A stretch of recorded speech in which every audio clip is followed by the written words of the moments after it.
I've kept a leather-bound journal in my nightstand since I was 16 years old. It wasn't a diary for secrets or crushes. It was a sanctuary for one thing: the secret baby name list. At the very top, written in fading ink but never wavering in my heart, was the name Elara June. To me, it sounded like starlight and summer afternoons. My older sister, Sienna, however, treated my taste like a punchline. For a decade, at every family Sunday dinner, she made sure to remind me how absurd it was.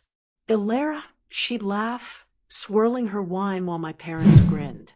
It sounds like a secondary character in a budget sci-fi flick, or a brand of allergy medication.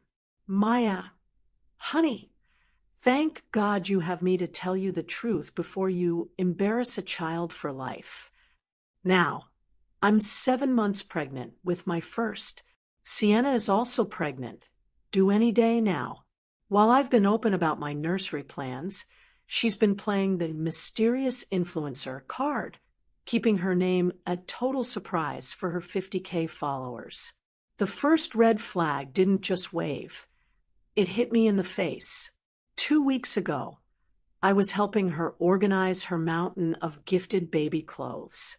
When she stepped out to take a call, I moved a heavy wool blanket off a crate and saw it, a custom-ordered wooden wall sign. I only saw the first letter, a sweeping, elegant cursive E, before the door slammed. Sienna didn't just take the sign. She practically lunged for it. Snooping is a therapist-level trait. Maya, she hissed, her voice trembling with a weird, defensive rage. Just because you're jealous that I'm the one having the first grandchild doesn't give you the right to my privacy. The pit in my stomach wouldn't go away. Sienna isn't just secretive. She's calculating. I noticed her Pinterest activity had gone dark. Her public boho baby board was deleted, replaced by something private. I called our cousin, Leo, who's a bit of a digital wizard. Within 20 minutes, he found that Sienna had been lurking in rare celestial names forums using a burner account. I tried to talk to our mother, Evelyn. Mom, I think Sienna is planning something with the name I chose. I saw an E in her nursery. My mother didn't even look up from her knitting. Oh, Maya, Sienna has always had, let's say, more marketable taste than you. If she chose an E name, I'm sure it's something chic. Maybe she's just helping you realize your name wasn't that great to begin with. Don't be a victim. The gaslighting was already starting. I had to know. I drove to the Gilded Cradle, the high-end boutique where Sienna gets all her custom decor.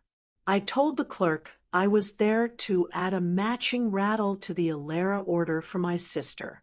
The clerk didn't even blink. She pulled up the invoice and turned the screen toward me. There it was in black and white, Elara June.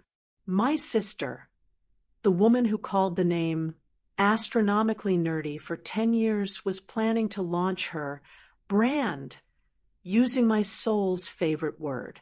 I tried the mature route first. I texted her, "Hey, I saw the invoice at the boutique. I know you're using Elara June. That's been my name for a decade. Sienna, please tell me this is a joke." The response was a flood of emojis. Then, "Maya, are you okay? Honestly, the pregnancy brain is hitting you hard. I've literally never heard you mention that name. I came up with it in a dream months ago. It's celestial, it's me. Are you trying to claim the alphabet now?" Then came the family group chat. Sienna sent a screenshot of a memory from 5 years ago, a manipulated text where I said I was unsure about my list. She told our parents I was harassing her and that the stress was causing her Braxton Hicks contractions. Suddenly, I was the villain. My dad called me, sounding exhausted. Maya, for heaven's sake, just pick a new name. Sienna is about to give birth. Do you want her to have a medical emergency? Over a few syllables? Be the bigger person for once. The isolation was chilling. Sienna wasn't just stealing a name. She was rewriting history. She was making it look like I was the copycat, the obsessed younger sister trying to steal her divine inspiration. Karma has a funny way of delivering the truth. 4 days ago, Sienna went into early labor. In the frantic rush to the hospital, she realized she'd left her content bag, the one with her vlogging camera and backup drives, at home. My mom begged me to go grab it. While digging through her closet for the bag, I knocked over an old, dusty storage box from our childhood home. It spilled open, and I saw a stack of letters addressed to a girl named Chloe, Sienna's best friend from college who had vanished from her life years ago. I shouldn't have read them, but I did. The letters revealed a pattern. Everything Sienna owned, her style, her wedding theme, even her personality, was systematically stripped from people she envied. But the real dark secret was a printed email from 3 years ago.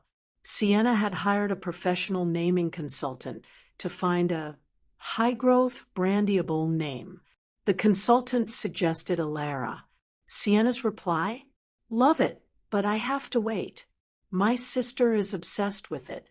If I take it now, it looks weird. I need to wait until she's pregnant, so I can play the coincidence card for more engagement. She had been planning this for years. And then I found the digital recorder in her bag. I pressed play. It was a recording of our private conversation from last week, but edited. She had cut out her own insults and only left my crying, making me sound like a screaming, unstable mess.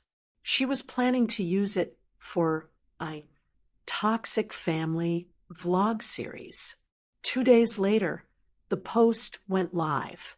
A high-definition photo of a sleeping baby. Welcome to the world, Elara June, a name that has been whispered in my heart for a lifetime.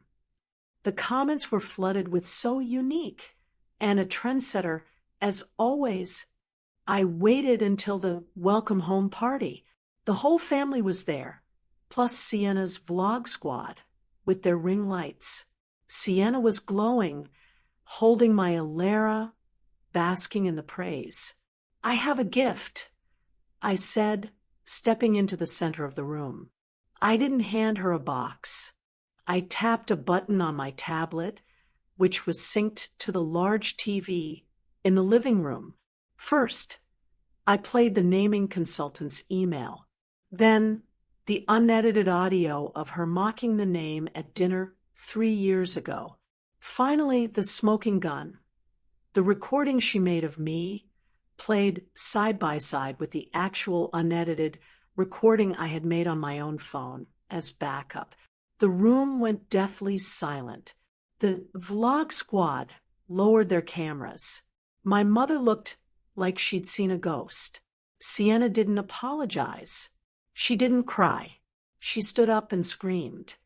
You ruined the launch. Do you have any idea what those sponsors were paying for that name reveal? She didn't care about the baby. She didn't care about me. She cared about the launch.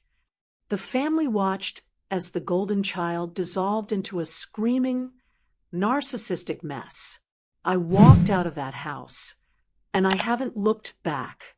I blocked her, and for the first time in my life, I blocked my mother too. A week later, I looked at my leather-bound journal. I realized that the name Elara June didn't feel like starlight anymore. It felt like Sienna's screams, and my mother's dismissive sighs. It was a name used as a weapon, and I refused to let my daughter carry that weight. When my daughter was born, I looked at her and knew exactly who she was. I named her Selene, the goddess of the moon. It kept the celestial spirit I loved, but it was fresh. It was ours. Sienna's rebrand was a disaster. Without me to play the crazy sister, her content fell flat. The sponsors pulled out when the toxic sister narrative was exposed as a lie. She's now just another influencer struggling for relevance, while our parents are left picking up the pieces of a family dynamic they let her destroy. I sat in Celine's nursery yesterday, the sun hitting the walls. I took that old journal and I tore out the first page. I don't need a list anymore. I found my voice, I set my boundaries, and I realized that a name is just a word, but the peace I have now, that's everything.